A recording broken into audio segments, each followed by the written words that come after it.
How do you prove you did not abandon your green card? Why would anybody think you've abandoned your green card?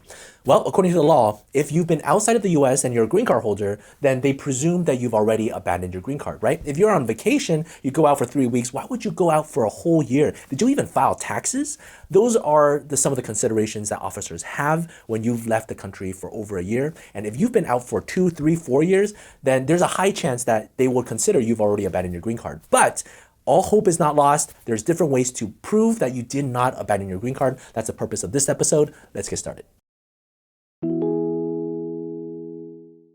Hi everyone, this is Joseph Zhang. I'm the managing partner here at Zhang Associates, where we solve legal problems with creative solutions. So the problem is, because you've been outside of the US for over a year, that immigration officers are going to presume that you've abandoned your green card. So how do you prove that you did not abandon your green card? You've read the regulations, you've watched these videos, you know you have to have a fixed date, you have to prove that you have the intent to come back to the US, that the US is your home, and the purpose of your trip is short, all of these things.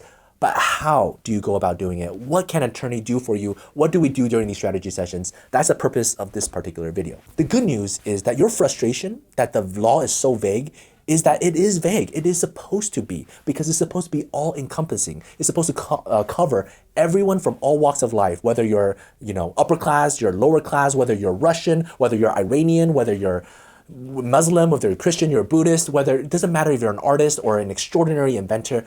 If you've been outside for a year, you are presumed to have abandoned unless you have a good documentation and an excuse and why you did not abandon your residency. And so let's figure out how, okay? So the first thing is, I always ask my clients, well, how did you get your green card? Focus on the story, right? You got your green card somehow. Is it through your family? Is it through business? Is it through a lottery, right? So I had a client who's been outside of the US for 10 years. They periodically come back, but they've been outside for the US for 10 years. But one of the arguments I used was, well, how did they get the green card? They got the green card through the lottery. This is not like family or like business. People who win the lottery needs more time to prepare to uproot their entire life to come to the US. So they take a little longer, right? If you've been applying for a green card with your business, you are ready. So the moment you get your green card, the whole family comes over, everything comes over, right? Because you've known for a long time that you are supposed to be a green card holder, a permanent resident. If you're waiting for a family visa, it's even faster and even longer, depending on your situation. So but lottery, who knows, right? It's completely up in the air. So this client needed a little longer. And so I use that as an excuse. So dive into how you got the green card. If it's through family, well, where's those family members? Are they still here? Do they still want you to come? Are they willing to write letters proving that they still want you to come? How long did it take to wait for you to come? Once you got the green card, did you apply for a re-entry permit? And what routes did you put down? Or who are you living with? Did you buy a house? All of those things. Focus on the family, focus on the business, right? If you started a business, if you got your green card because you got an EB1C, you're an executive of a company, did you continue to manage the US company and all those employees? How is the company doing? Did it file bankruptcy? What are you going through, right? So a lot of our clients this past year, because of the pandemic, they got their green card either through EB1A or through the EB1C. A lot of people through EB1C, well, they are executive managers of international companies, of the US company and the company abroad. And the pandemic didn't just hit the US, it hit globally, but they're one entity, they're affiliate relationships. So they went outside and managed the company abroad. Even though the US company, the companies abroad are not necessarily US entities, but because they're affiliated with the US entity, they are still managing that. And so it's still to the benefit of the US entity, the US company. Anyways, this might sound confusing, but we write out letters with documentation to prove that it was beneficial for the US company for this person to be abroad for an extended amount of time. And now they are ready to come back to the US, right? So dig into the past. That's the first advice I would give. The second advice is to put on your EB1A and O1 hats if you're an attorney preparing a case for a client for the first time, right? So what do you do when you are an EB1A attorney or O1 attorney? You have to prove your client is extraordinary in every way possible. So there's a long laundry list of things that you go through and you interview your client about.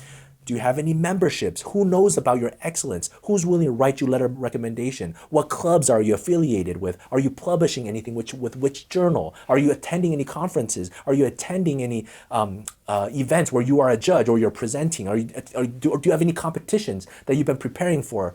All of that. apply that to your client's case right now. If they've been abroad for some time, a year or 2 years, what are some of the roots in the US? Do they have a high salary in the US? Right? All of these things. So apply all of that analysis to our clients. We spend a lot of time. Maybe we come up with 10 or 20 or 30 documentation, get letter recommendation before they arrive so that they are able to present all of this to the CBP officer or to the consular officer abroad. Treat it like it's an EB-1A or O-1 extraordinary ability visa case because it will be to your benefit. My third advice is to treat this case like a reverse tourist visa, okay? Now, if any attorney has helped somebody apply for a tourist visa, you will know how difficult it is to prove home ties. Typically, in an ordinary situation, you're helping a foreigner, Cambodia or Canada or Vietnam. Maybe they've had their tourist visa denied and now they really want to come to their friend's wedding, but how do you apply for a tourist visa? You have to prove that they have strong home ties in their country. Well, what are some of those documentation? Go through that exercise, but for your green card holder and prove that they have that same kind of home ties in the US. The same laundry list, go through that, right? Do you have insurance? Do you have life insurance? Do you have company? Do you have any memberships? Are you sitting on any boards? How did you relinquish your residency if you're still so connected in every shape, way, and form? Your children, how many children and how many grandchildren do you have in the US? Remember, if you watched this other video they did about Miss Sun, who been outside of the US for 6 years, one of the key reasons why we were able to do it is because all of her children and grandchildren are US citizens, and she's been filing her taxes, and she has all the life insurance and social security, everything in the US. So that was a key case that we did, and it was successful, and it was really, really awesome. But that's the exercise, right? How do you prove home ties and put down roots? My last piece of advice when you're preparing this case is to listen. Listen very, very closely. Don't be talking and sharing success and talk about process or talking about how difficult it is. The client already knows that. Listen to their story because there might be something that they mentioned that you didn't know. Like one time I was preparing a case and it was very, very difficult. They just got the green card, so it's not that big of a deal to reapply again, but they've been outside for an extremely long time. The excuse wasn't that great, but they mentioned about their dogs. And I was like, okay, well, tell me more about your dogs. Well, like I have so many. I have 13 dogs. And who's taking care of them. And I found out that she had a treasure trove of emails and contact of all the people helping them take care of her dogs while she's out. And no, she didn't have children and she is young, but she had all of these dogs and she obviously cared for them.